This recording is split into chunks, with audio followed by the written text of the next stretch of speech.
ꯂꯤꯡꯖꯦꯜ ꯆꯪꯁꯜꯂꯒ ꯌꯦꯡꯂꯨꯕꯗ ꯃꯟꯅ ꯔꯣꯅꯤ ꯑꯣꯏꯔꯝꯕꯗꯨꯗ ꯀꯔꯤ ꯇꯧꯔꯒꯦ ꯏꯅꯝꯃ ꯑꯍꯤꯡꯁꯤꯗ ꯔꯣꯅꯤ ꯈꯪꯕꯣꯏ ꯀꯔꯤꯕꯣꯏ ꯃꯄꯤꯗꯣ ꯁꯠ ꯇꯩꯊꯣꯛꯑꯒ ꯀꯩꯁꯨ ꯇꯧꯗꯦ ꯅꯪꯗꯤ ꯇꯨꯝꯗ꯭ꯔꯕꯣ ꯇꯨꯝꯃꯨꯔꯕꯅꯦ ꯏꯅꯝꯃ ꯀꯞꯄꯒꯤ ꯃꯈꯣꯜ ꯇꯥꯕꯒꯤ ꯊꯣꯛꯂꯛꯄ ꯑꯍꯤꯡꯁꯤꯗ ꯀꯩꯗꯧꯕ ꯌꯥꯎꯔꯒꯦꯕ ꯏꯅꯝꯃ ꯂꯤꯡꯖꯦꯜ ꯑꯩꯕꯨ ꯅꯉꯣꯟꯗ ꯀꯔꯤ ꯍꯥꯏꯅ ꯍꯥꯏꯒꯗꯕꯅꯣ ꯑꯁꯨꯝꯅ ꯍꯥꯏꯔꯒ ꯑꯃꯨꯛꯁꯨ ꯁꯨꯠ ꯀꯞꯈꯤ ꯃꯥꯒꯤ ꯃꯇꯧꯗꯨꯗ ꯂꯤꯡꯖꯦꯜ ꯃꯅ ꯀꯞꯂꯤꯕꯗꯨꯒꯤ ꯃꯔꯝ ꯀꯔꯤꯒꯤꯅꯣ ꯈꯪꯅꯤꯡꯕ ꯍꯦꯟꯅ ꯂꯥꯡꯇꯛꯅꯕ ꯐꯥꯎꯔꯝꯃꯤ ꯀꯔꯤ ꯇꯧꯔꯒꯦꯕ ꯍꯥꯏꯌꯨꯁꯦ ꯏꯅꯝꯃ ꯑꯩꯉꯣꯟꯗ ꯆꯤꯡꯅꯒꯅꯨꯁꯦ ꯔꯣꯅꯤ ꯌꯥꯝ ꯇꯞꯅ ꯂꯤꯡꯖꯦꯜ ꯑꯩ ꯅꯣꯏ ꯇꯥꯃꯣꯒ ꯈꯥꯏꯅꯔꯒꯦ ꯍꯥꯏꯅ ꯈꯜꯂꯦ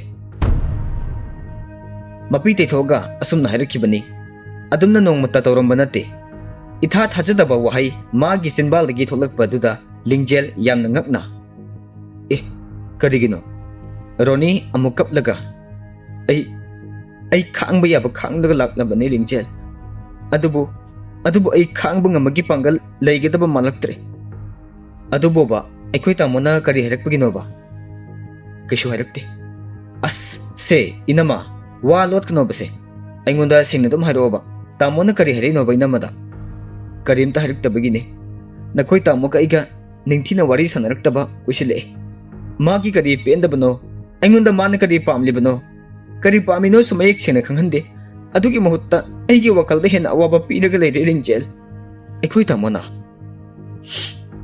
ꯅꯍꯥꯟꯈꯩꯗꯤ ꯑꯩꯁꯨ ꯑꯗꯨꯝ ꯊꯦꯝꯃꯒ ꯌꯦꯡꯉꯛꯄꯅꯤ ꯍꯧꯖꯤꯛꯇꯤ ꯑꯩꯁꯨ ꯌꯥꯝꯅ ꯍꯥꯏꯕ ꯇꯟꯁꯤꯜꯂꯛꯑꯦ ꯑꯩꯁꯨ ꯋꯥꯈꯜ ꯖꯥꯖꯠ ꯈꯜꯂꯛꯑꯦ ꯑꯩꯁꯤ ꯃꯥꯒꯤ ꯑꯣꯏꯕꯗ ꯃꯇꯤꯛ ꯆꯥꯗꯕꯒꯤꯔ ꯑꯩꯅ ꯍꯥꯏꯕꯗ ꯇꯥꯕꯤꯗꯗꯅ ꯑꯁꯨꯝ ꯂꯩꯔꯤꯕꯁꯦꯅ ꯈꯜꯂꯛꯑꯦ ꯑꯁ ꯏꯅꯝꯃ ꯑꯗꯨꯃꯥꯏꯅ ꯍꯥꯏꯅꯨꯁꯦ ꯏꯅꯝꯃꯒꯨꯝꯕ ꯅꯨꯄꯤꯗꯤ ꯃꯥꯂꯦꯝꯁꯤꯗ ꯑꯇꯥꯡꯕꯅꯤ ꯑꯩꯁꯨ ꯈꯪꯉꯦ ꯑꯩꯈꯣꯏ ꯇꯥꯃꯣꯒꯤ ꯃꯇꯧ ꯍꯌꯦꯡ ꯑꯩ ꯏꯃꯥꯗ ꯉꯥꯡꯍꯟꯒꯦꯁꯦ ꯏꯅꯝꯃꯒ ꯇꯥꯃꯣꯒꯅꯦ ꯈꯥꯏꯅꯕꯁꯨ ꯌꯥꯔꯣꯏ ꯃꯅꯨꯡꯗ ꯅꯪꯅ ꯈꯪꯗꯕ ꯏꯕꯥꯅꯤꯒꯤ ꯑꯣꯏꯕ ꯋꯥꯔꯤ ꯌꯥꯝ ꯂꯩꯔꯤ ꯂꯤꯡꯖꯦꯜ ꯑꯩꯁꯨ ꯂꯣꯏꯅꯃꯛ ꯋꯥꯈꯜ ꯇꯥꯏꯌꯦ ꯏꯅꯝꯃ ꯑꯩꯈꯣꯏ ꯇꯥꯃꯣꯁꯦ ꯑꯁꯨꯝꯅ ꯇꯧꯔꯝꯗꯕꯅꯤ ꯑꯩꯈꯣꯏ ꯏꯃꯥꯅꯁꯨ ꯉꯥꯡꯕ ꯌꯥꯕꯗꯤ ꯉꯥꯡꯉꯕꯅꯤ ꯃꯥꯁꯦ ꯌꯨꯗꯣ ꯈꯔ ꯊꯥꯗꯣꯛꯑꯣꯅ ꯍꯌꯦꯡꯗꯒꯤ ꯊꯛꯑꯔꯣꯏ ꯍꯥꯏꯅꯤ ꯍꯦꯛꯇ ꯑꯗꯨꯝ ꯉꯥꯎꯔꯒ ꯂꯥꯛꯀꯅꯤ ꯑꯩꯅ ꯍꯥꯏꯕꯗꯤ ꯃꯉꯣꯟꯗ ꯌꯨꯗꯣ ꯊꯛꯀꯅꯨ ꯍꯥꯏꯕꯗꯤ ꯅꯠꯇꯦ ꯅꯨꯡꯇꯤꯒꯤꯗꯤ ꯊꯛꯀꯅꯨ ꯍꯥꯏꯕꯅꯤ ꯃꯍꯥꯛꯅ ꯑꯁꯨꯝ ꯇꯧꯔꯒ ꯂꯩꯔꯕꯅꯤꯅ ꯏꯃꯨꯡꯒꯤ ꯋꯥꯗꯤ ꯑꯃꯠꯇ ꯆꯪꯗ꯭ꯔꯦ ꯍꯣꯏ ꯍꯥꯏꯔꯝꯂꯒ ꯊꯣꯛꯑꯕ ꯑꯃ ꯍꯦꯛꯇ ꯇꯧꯔꯒ ꯂꯩꯔꯝꯃꯤ ꯑꯩ ꯌꯥꯝ ꯄꯦꯟꯗꯦ ꯂꯤꯡꯖꯦꯜ ꯑꯩꯁꯦ ꯅꯈꯣꯏ ꯇꯥꯃꯣꯒꯤ ꯑꯣꯏꯕꯗ ꯃꯇꯤꯛ ꯆꯥꯗ꯭ꯔꯕ꯭ꯔꯥ ꯈꯪꯗꯦ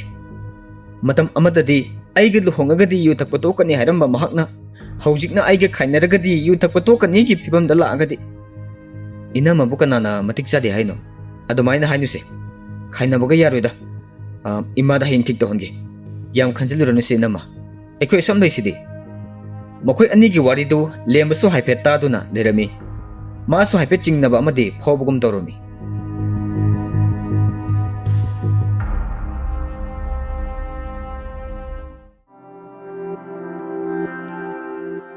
ꯅꯣꯡꯃ ꯀꯣꯂꯦꯖꯇ ꯂꯤꯡꯖꯦꯜ ꯍꯥꯏꯅ ꯄꯨꯔꯅꯤꯗꯨ ꯌꯥꯝꯅ ꯍꯔꯥꯎꯅ ꯍꯥꯊꯨ ꯆꯦꯜꯂꯛꯏ ꯂꯤꯡꯖꯦꯜꯁꯨ ꯃꯍꯥꯛ ꯎꯕꯗ ꯀꯩꯗꯧꯔꯕꯖꯥꯠꯅꯣ ꯁꯤꯅꯃꯣ ꯍꯥꯏꯅ ꯁꯣꯜꯂꯝꯃꯤ ꯄꯨꯔꯅꯤ ꯁꯣꯔꯗꯨ ꯊꯕꯦꯠ ꯍꯣꯜꯂꯒ ꯂꯤꯡꯖꯦꯜ ꯑꯩꯈꯣꯏ ꯗꯤꯄꯥꯔꯠꯃꯦꯟꯇ ꯅꯪꯒꯤ ꯍꯥꯏꯔꯒ ꯋꯥ ꯇꯝꯕꯗꯨ ꯃꯄꯨꯡ ꯐꯥꯕ ꯉꯝꯂꯝꯗꯦ ꯑꯩꯒꯤ ꯀꯩꯗꯧꯔꯒꯦ ꯍꯥꯏꯔꯛꯑꯣ ꯃꯤ ꯍꯣ ꯅꯪꯒꯤ ꯁꯤꯡꯒꯔꯗꯨ ꯂꯥꯍꯧꯔꯦ ꯍꯥꯏꯕ ꯀꯩꯅꯣ ꯑꯁꯦꯡꯕꯩꯔꯣ ꯑꯁꯨꯝꯅ ꯂꯤꯡꯖꯦꯜꯁꯨ ꯃꯁꯥꯗꯨ ꯃꯊꯨꯝ ꯃꯔꯪ ꯍꯧꯔꯝꯃꯤ ꯑꯁꯦꯡꯕꯩꯅꯦꯃꯤ ꯑꯩꯅ ꯅꯪꯉꯣꯟꯗꯕꯨ ꯑꯃꯨꯛ ꯐꯥꯒꯤ ꯇꯧꯈꯤꯗ꯭ꯔꯣ ꯂꯥꯛꯑꯣ ꯆꯠꯈꯤꯕꯅ ꯍꯥꯟꯈ꯭ꯔꯅꯦꯕ ꯃꯈꯣꯏ ꯑꯅꯤ ꯄ꯭ꯔꯞ ꯃꯈꯣꯏꯒꯤ ꯗꯤꯄꯥꯔꯠꯃꯦꯟꯇ ꯆꯠꯂꯝꯃꯤ ꯇꯨꯃꯤꯟꯅ ꯃꯔꯨꯝ ꯑꯃꯗ ꯂꯩꯔꯝꯃꯤ ꯁꯤꯇꯜꯖꯤꯠ ꯃꯈꯣꯏꯒꯤ ꯀꯣꯂꯦꯖꯀꯤ ꯑꯣꯖꯥ ꯑꯃ ꯑꯅꯤꯒ ꯋꯥꯔꯤ ꯁꯥꯟꯅꯗꯅ ꯊꯣꯛꯂꯛꯏ ꯑꯗꯨꯋꯥꯏꯗ ꯆꯠꯈꯤꯕ ꯁꯥꯇ꯭ꯔꯤꯈꯩ ꯁꯤꯇꯜꯖꯤꯠꯇ ꯌꯦꯡꯉꯒ ꯆꯠꯅꯈꯤꯕꯁꯨ ꯌꯥꯎꯏ ꯄꯨꯔꯅꯤ ꯃꯥꯒꯤꯁꯤꯕꯨ ꯀꯩꯗꯧꯕ ꯂꯥꯛꯏꯖꯥꯠꯅꯣ ꯈꯨꯂꯦꯝꯁꯦ ꯃꯥꯒꯤ ꯄꯣꯁꯇꯤ ꯇꯥꯏꯌꯦ ꯒ꯭ꯔꯦꯁꯤꯒꯁꯤ ꯌꯦꯡꯉꯝꯃꯒ ꯆꯠꯈ꯭ꯔꯤꯁꯤꯗꯤ ꯁꯥꯔ ꯇꯣꯅꯥꯟꯒꯤ ꯃꯅꯥꯛꯇ ꯆꯪꯕ ꯁꯥꯔꯒ ꯆꯠꯂꯨꯁꯤꯔꯥ ꯀꯔꯤ ꯍꯥꯏꯗꯣꯏꯕ ꯁꯥꯔꯗ ꯑꯗꯨꯒ ꯂꯥꯏꯔꯤꯛꯀꯤ ꯃꯔꯝꯗ ꯍꯪꯖꯤꯟꯅꯗꯣꯏꯕ ꯈꯔ ꯊꯋꯥꯏ ꯌꯥꯎꯕ ꯁꯥꯅꯕ ꯑꯩ ꯎꯔꯒꯗꯤ ꯃꯥꯅ ꯈꯪꯅꯤ ꯁꯥꯔ ꯇꯣꯅꯥꯟꯅꯔꯣ ꯍꯥꯏꯁꯤꯕꯣ ꯅꯠꯇꯦꯍꯦ ꯁꯤꯇꯜꯖꯤꯠꯄꯨꯅꯦ ꯑꯩꯅ ꯍꯥꯏꯁꯦ ꯁꯥꯔ ꯇꯣꯅꯥꯟꯗꯤ ꯑꯩ ꯑꯗꯨꯝ ꯈꯪ ꯂꯩꯔꯦꯗꯨꯗꯤ ꯑꯩꯅ ꯏꯟꯁꯇꯥꯒ꯭ꯔꯥꯝꯗ ꯋꯥꯔꯤ ꯇꯧꯃꯟꯕꯒꯤ ꯈꯪꯉꯕꯅꯦꯕ ꯃꯥꯅ ꯃꯤ ꯌꯥꯝ ꯊꯤꯅ ꯆꯝꯕꯅꯦ ꯃꯥꯁꯦ ꯑꯩꯅ ꯃꯦꯁꯦꯖꯀ ꯊꯥꯕꯁꯦ ꯑꯗꯨꯝ ꯍꯜꯂꯛ ꯆꯠꯅꯤ ꯂꯨꯝꯃꯒ ꯌꯦꯡꯉꯝꯕꯗꯒꯤ ꯄꯨꯔꯅꯤ ꯂꯤꯡꯖꯦꯜꯒꯤ ꯋꯥꯍꯩꯗꯨ ꯇꯥꯕꯗ makhwanga metlaga message ka thanarurabo haise yam thanaba nate he nan photo thagat pada aina reaction piruba aduga mado thank you na halakpa aduga aina sakchara ban hangba aduda mana chare dang khumakpani ego ga mata yaudabani yam samme ba mase adugi neba aina ngaucharise yam phawdri tawrini lingjel purni gi wahai duda khara sawning duna makhwang da metlaga khana yenglami purni na satki tawre asumna harak padagi lingjel amuksu yenglami masado mathumarang su horumi kainomdi tawhoda kauslomi nangbo as kamai kaudino ba ai ngamoi he nupi khara su sitaljit ki manakta jangsin ki ba urami tu yengoba tu mi second year gi angang khaidi jangsin khreba se wari ga saba hojili sidi adune ba nangsu kauslu so haiba ai kobiyura astali he kaubadi ai isaga se kainoma tawkhreba sa tonan gi manakta jangba sarusilo asumna hairaga makoi ani amana satlo hai amana chatminaru si haiduna inna duna lerami purni na lingjeldu chatlona insilami aduga mahakna wal marumda lotlami sitaljit ka waza ani dusu onthoraklaga lingjel leptuna lerambaduda kaidawre lingjel hairaga wal lomda amuk yengbada purni se lotpudu haifet urami waza duna ukhre khangbagi adum tholai purni su lingjelna karim tawdeda sir sumsarda kainamta hange tawjaba kari hange haino hangone lingjel mamai luktharaga waza duda yenkhatpadi ngamlamde khara kina tapna yenkhatli oza amaduda amuk yengi sitaljita amuk yengi makoi ahumak mangonda loinamak yengduna lerambaduda mamai ngangsinki oza amaduna kari hange haiba noibema lingjel khumpham khanglamde latlat tawraga sir aikhoigi syllabus kine sir syllabus ki karino ne matang sakhidreda hayeng class ta hangba yadabro yaye adudi hayeng oina hangage sir adumna hainaraga ozadasu sitaljit ka sakhige tawi sitaljit su haifeti yengami magi midyeng duda somda lingjel gi thamoidi ithak ipom naikre purni na lingjel da muk yeng makoi da muk yenglaga sir haina muk kaurami lingjel da lao haina makut chinglaga makoi gi manakta chingsilami purni sitaljita onsilaga dada se isei sakpa sitaljito natro sitaljit yam lemna nokphe tawraga mane nahan ekhoi dadagi isei taba lakre dada se ekhoi college sida tamamro tamame ekhoi gi nungsi khraba satrani nei bema ado dada aigi imanabi se dadagi big fan ne dadagi isei yam ngaujabane thank you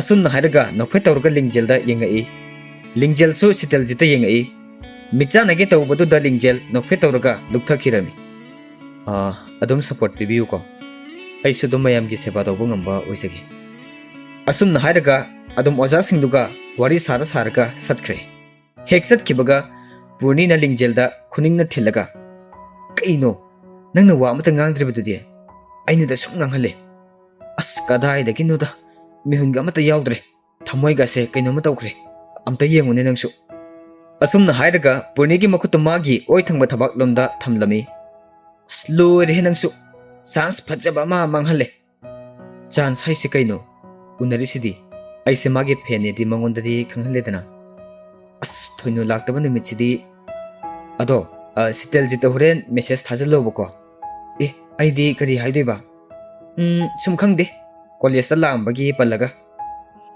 purni yam thajin basu talida ikai jeba sum moidi mayamna sak khanglaba minina haningboy haningdaboy ga torokpodo talleba isu adudi khangdre be ma isu lao sala ayumda thabak yam lehawe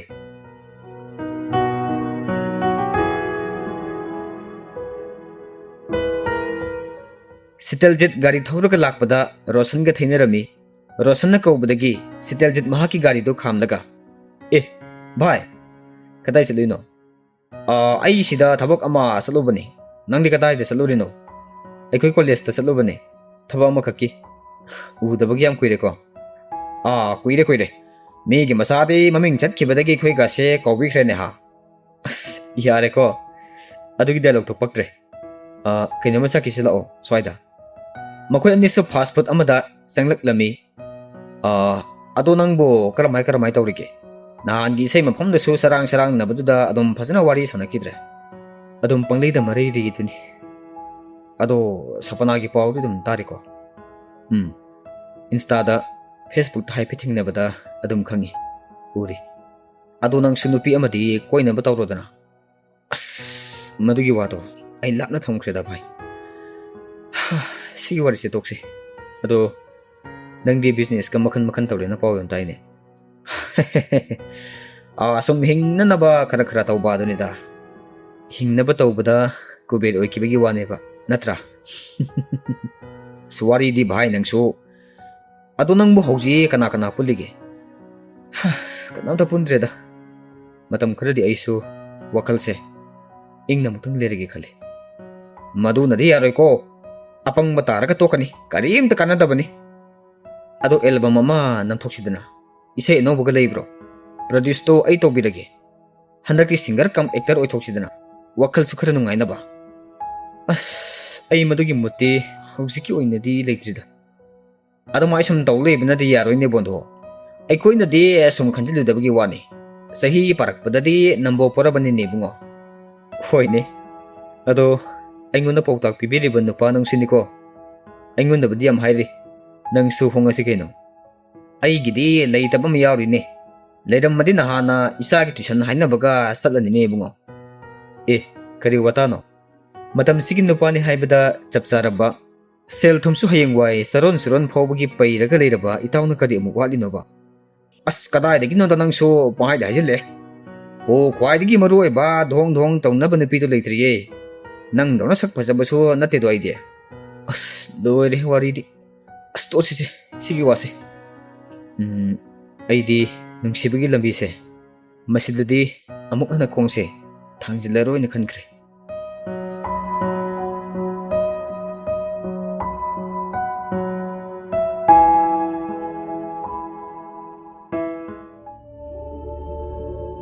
Nongma lingjal gi manglanda amuk.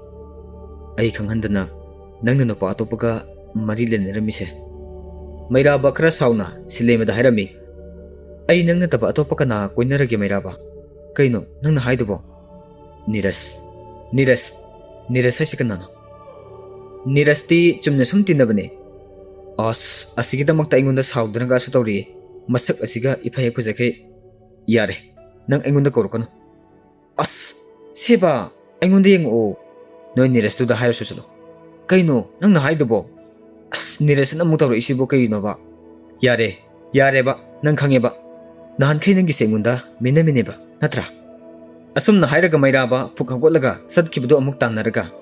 Ay kaday da nangunda minamagya ba amta haira mo ne. Mayraba nga sidi tasing na saure nokpet phawba tawrumde. Tawri dun ne. Asum na hairam laga amuk sadkre. Ngay kuwo mayraba ay na haisam tata komi ngay ku hairaga. Asum na lauraga lehawi silema. Lingjal pukhagolai sor sang na hondok laga mathanta khali. Kaino ba tawri sibo? Ay gimang sibo. Mang khuding gi mayraba na. Adugo ubana sitaljit adum ui. Ay hawjiki mang dubo karino ba? Magi mon manakta thamliba diary ado amuk lawthoga. Amuk det kan luna na mang dubo ningsing ba loina mak isalami. Magi phone do yengi ahingi pung 12 muk tarambada ngaidi. Niras ki miss call su lerami. Man halaga phone tawrami. Adubo ring kaktat khre. Amuk su tawrami aduda su busy hare. Lingjal WhatsApp ta message oina thai. Ay tumtharure call lakpa tahodre. Asumna type tawringai asom kada khatna sainaba gumbagi makol tarak padagi lingjal phone du thanan laga senthoki. Asobudu yu phulda ngauraga ronibu phubiraga lerami. Pik liba thoi basu mama mapagi matawduda kaptuna lerami. Dup thabagi makolduda lembaga tharikasu kaidongnarage mo hairaga chensannarai. Roni du masadu ga kaptuna lerami. Lingjal chensil laga thoi budu konsan biraga mabung da sauna. Karino mi tamu somna tawri sibo. He angang nang na khangponte nang tumileo. Masigi ni pise. Masi yam phattabu ni pini mase. Nate emotion na nangonda kari akaiba tawkhage ba. Ha nang na thibung yu du tha ga thengna halaga emotion na tumphom chafam khangduna nang halakpa tum ngai daga leiba. ꯅꯪꯗꯤ ꯀꯩꯁꯨ ꯈꯪꯗꯦꯅꯦ ꯅꯨꯡꯇꯤꯒꯤ ꯅꯪꯅ ꯇꯧꯔꯤꯕ ꯃꯑꯣꯡ ꯑꯁꯦ ꯂꯩꯀꯥꯏꯁꯤꯅ ꯀꯔꯤ ꯍꯥꯏꯅꯔꯝꯒꯅꯤ ꯃꯤ ꯏꯕꯨꯡꯉꯣ ꯅꯪꯕꯣ ꯃꯣꯏꯒꯤ ꯃꯊꯧꯔꯥꯕ ꯑꯗꯨꯕꯣ ꯃꯣꯏꯒꯤ ꯃꯔꯜꯅ ꯊꯧꯕ꯭ꯔꯥꯕ ꯑꯩꯅ ꯌꯨ ꯊꯛꯄꯗꯅꯦ ꯂꯩꯀꯥꯏꯁꯤꯗꯒꯤ ꯁꯤꯀꯤ ꯑꯃ ꯐꯥꯎꯕ ꯂꯧꯗꯦ ꯑꯗꯨꯅ ꯀꯅꯥꯝꯇ ꯃꯋꯥ ꯂꯧꯗꯦ ꯍꯥꯏꯁꯤꯅꯤ ꯃꯤꯒꯤ ꯏꯃꯨꯡ ꯃꯅꯨꯡꯒꯤ ꯋꯥꯔꯤ ꯇꯥꯕ ꯌꯥꯝ ꯄꯥꯝꯃꯒꯅ ꯃꯥꯏꯀ꯭ꯔꯣꯐꯣꯟ ꯄꯥꯜꯂꯒ ꯂꯥꯎꯗꯣꯔꯤꯕ ꯃꯁꯤꯕꯨ ꯍꯩ ꯃꯤꯅꯨꯈꯥꯡ ꯏꯔꯣꯏ ꯆꯤꯕꯧ ꯅꯪꯒꯤꯁꯤꯕꯨ ꯑꯩꯕꯨ ꯀꯔꯝꯃꯥꯏꯅ ꯉꯥꯡꯅꯗꯣꯏꯅꯣ ꯍꯥ ꯅꯪ ꯀꯔꯝꯃꯥꯏꯅ ꯉꯥꯡꯅꯗꯣꯏꯅꯣꯕ ꯑꯩꯕꯨ ꯅꯪꯕꯣ ꯑꯁꯨꯝꯅ ꯊꯔꯤꯛ ꯃꯁꯥ ꯃꯊꯟꯇ ꯄ꯭ꯔꯣꯛ ꯄ꯭ꯔꯣꯛ ꯆꯥꯛꯆꯕꯒꯤ ꯃꯆꯥꯅꯨꯄꯥꯒꯤ ꯃꯅꯪꯒꯟꯗ ꯗꯨꯞ ꯗꯨꯞ ꯂꯥꯎꯅ ꯊꯥꯔꯝꯃꯤ ꯈꯔꯗꯤ ꯍꯦꯟꯃꯜꯂꯕꯅꯤ ꯇꯥꯃꯣ ꯁꯣꯛꯁꯨ ꯑꯩꯁꯨ ꯌꯦꯡꯒꯦꯅ ꯌꯦꯡꯕꯅꯤ ꯈꯔ ꯈꯛ ꯅꯠꯇꯦ ꯌꯥꯝ ꯊꯤꯅ ꯍꯦꯜꯂꯦ ꯍꯣꯏ ꯑꯉꯥꯡꯅ ꯋꯥ ꯉꯥꯡꯅꯨꯀꯣ ꯑꯁꯨꯝꯅ ꯍꯥꯏꯔꯝꯂꯒ ꯂꯦꯝꯕ ꯀꯥꯗꯨꯗꯒꯤ ꯊꯣꯛꯈ꯭ꯔꯦ ꯇꯥꯃꯣ ꯁꯣꯡꯅ ꯁꯨꯃꯥꯏꯅ ꯅꯨꯡꯇꯤꯒꯤ ꯌꯨ ꯊꯛꯑꯒ ꯍꯜꯂꯛꯑꯒ ꯏꯅꯝꯃꯗ ꯍꯦꯛ ꯙꯝꯀꯥ ꯇꯧꯔꯤꯁꯦ ꯄꯤꯛꯂꯤꯕ ꯑꯉꯥꯡꯁꯤꯒꯤ ꯋꯥꯈꯜꯗꯗꯤ ꯀꯌꯥꯝ ꯁꯣꯛꯑꯝꯅꯤꯗꯣ ꯈꯜꯂꯣ ꯅꯆꯥ ꯀꯥꯃꯇ ꯅꯨꯡꯁꯤꯗ꯭ꯔꯕ꯭ꯔꯣ ꯇꯥꯃꯣ ꯁꯣꯡꯕꯣ ꯑꯩꯅ ꯀꯗꯥꯏꯗ ꯙꯝꯀꯥ ꯇꯧꯔꯒꯦ ꯍꯥ ꯑꯕꯣꯛ ꯁꯥꯕꯤ ꯑꯩꯅ ꯀꯗꯥꯏꯗ ꯙꯝꯀꯥ ꯇꯧꯔꯒꯦ ꯍꯥꯏꯔꯒ ꯙꯝꯀꯥ ꯅꯠꯇ꯭ꯔꯣ ꯉꯁꯥꯏꯗꯒꯤ ꯇꯧꯔꯤꯕꯗꯨꯕꯣ ꯊꯨꯒꯥꯏꯕꯒ ꯀꯧꯈꯥꯏꯕꯒ ꯅꯪ ꯈꯪꯅꯤꯗꯅ ꯅꯪ ꯑꯩ ꯔꯣꯅꯤ ꯂꯥꯎ ꯏꯃꯧꯁꯤꯗꯤ ꯏꯃꯥꯒ ꯇꯨꯝꯁꯤꯜꯂꯣ ꯌꯨꯔꯥꯏ ꯆꯨꯕꯥꯁꯦ ꯃꯊꯟꯇ ꯁꯣ ꯂꯣꯜꯂꯒꯅꯦ ꯊꯝꯒꯦ ꯉꯁꯤꯗꯤ ꯏꯁꯨꯒꯗꯣ ꯄꯨꯊꯣꯔꯛꯎ ꯈꯪꯉꯣꯏꯗ꯭ꯔꯗꯣ ꯃꯥ ꯑꯆꯧꯕꯗꯤ ꯌꯨ ꯉꯥꯎꯕꯒꯤ ꯋꯥꯈꯜꯒ ꯑꯃꯠꯇ ꯇꯥꯗꯅ ꯂꯩꯈ꯭ꯔꯦ ꯃꯈꯣꯏꯁꯤꯡꯗꯨꯁꯨ ꯃꯄꯥꯟꯗ ꯊꯣꯛꯈ꯭ꯔꯦ ꯂꯩꯌꯨ ꯅꯪ ꯂꯩꯌꯨꯀꯣ ꯑꯁꯨꯝꯅ ꯍꯥꯏꯔꯒ ꯃꯄꯥꯟꯗꯒꯤ ꯊꯣꯡ ꯂꯣꯟꯁꯤꯜꯂꯒ ꯊꯝꯂꯝꯃꯤ खर खंगन यारो का हेलबनी मा रोनी नंग इमा का तुमसीरा नचनुपी की तुमगेरा थोइथोइबग अखोइ अहुम पुलप तुमुरगे इमा लाओ थोइथोइबा नेनेगा तुमुरसे असुमना हाइरगा मखोइ अहुम लिंगजेलगी कारोमदा अमुक चंगई इनमा सिदा नुंगाइना तुमथोसे अखोइ तामसौसे मागी निसासे खर हल्लगा हयेंग वखल खर दी ताजरानी लिंगजेल इमागा नंग लेरमद्रदी अइ नहाने इपामदा चलमनी नखोइ अनिना अइबु फनेयामदी कनबिरबनी अस से इनमा अदुमाइना हाइगनु अइसु नुपीने इमासु नुपीने इनमसु नुपीने नुपी अमगी अवाबा नुपी अमना दुम खंखम थोपनी करिमता खलुरनुसे सिदा नुंगाइना तुमथोसे हयेंग वाइ अइना चाउरगा अखोइ बाबासु नोंमैना कापथतोइनिमा थोइथोइबा हाइहाइदे अदुमाइना हाइगनु बाबादा अदुमाइना हाइबा फतेको से तुमथोसे अखोइ थोइथोइबदी मरमोकपनी हयेंग स्कूल चटपा थेंगनबने से असुमना हाइरगा थोइथोइबदु तुमहलमी रोनीसु अदुम तुमथखरे लिंगजेल मागी फोन दु येंगलबदा महाकना थारंबा मेसेज तु सेंड तौरमदना अदमक लेरमी अदुगा नीरज की मिस कॉल तरा मुक्सु लेरमी मेसेज तु send तौखरे ngahak madugi wakal ga sangde message hek tha kibaga call tore in Neeraj तु फोन दु सचत पायु यात्रो हा तुमबु सिगे तुमब्राबा अई मानबगा पार्टी तौरी ngasi de खरंग ngawre mabungi sin urubada ngairi mana muk adumna tawsilakpaduda lingjel kadisu haide phone du phat kalthale aduga sor sangna khondorei Neeraj amuksu call tawrei लिंगजेल वा अमत nganingbusu poktraduna phone du kalthalaga switch off tawsilaga thamlaga amuk hiptharami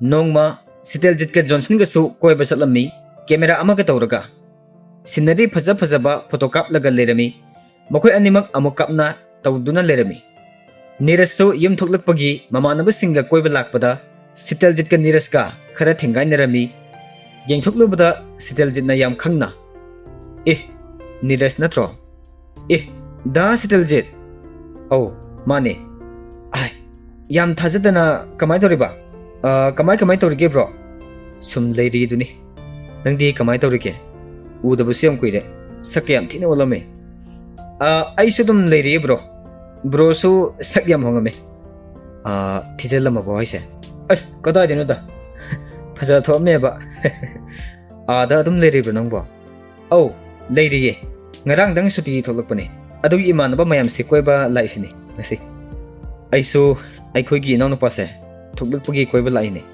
अदो Nongma पुलसे नंगसु enjoy तौरुरो या ये पुनसिल नोंगमा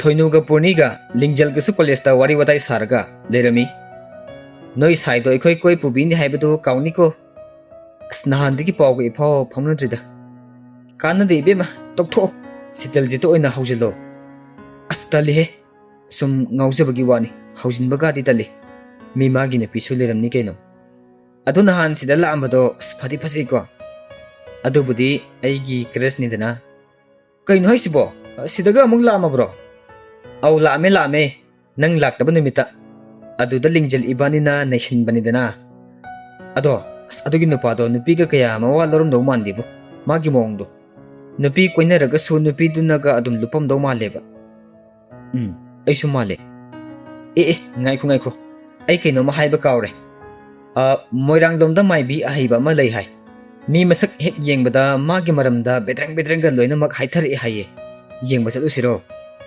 ꯑꯦ ꯑꯗꯨꯗꯤ ꯀꯤꯖꯗ꯭ꯔꯣ ꯍꯌꯦꯡ ꯁꯤꯔꯅꯤ ꯀꯥꯏꯅ ꯍꯥꯏꯔꯛꯑꯗꯤ ꯀꯤꯗꯧ ꯃꯥꯜꯂꯦ ꯃꯣꯏꯔꯥꯡ ꯀꯗꯥꯏꯋꯥꯏꯗꯅꯣ ꯊꯣꯏꯅꯣ ꯆꯠꯂꯨꯁꯤ ꯌꯥꯏꯌꯦ ꯃꯐꯝꯗꯣ ꯑꯩꯁꯨ ꯑꯦꯛꯖꯦꯛꯇꯤ ꯈꯪꯗ꯭ꯔꯦꯕꯀꯣ ꯑꯩꯈꯣꯏꯒꯤ ꯏꯅꯝꯃ ꯑꯃꯅ ꯍꯥꯏꯔꯛꯄꯅꯦꯕ ꯑꯩ ꯐꯖꯅ ꯍꯪꯉꯒ ꯍꯥꯏꯔꯛꯀꯦ ꯆꯠꯂꯨꯁꯤꯀꯣ ꯂꯤꯡꯖꯦꯜ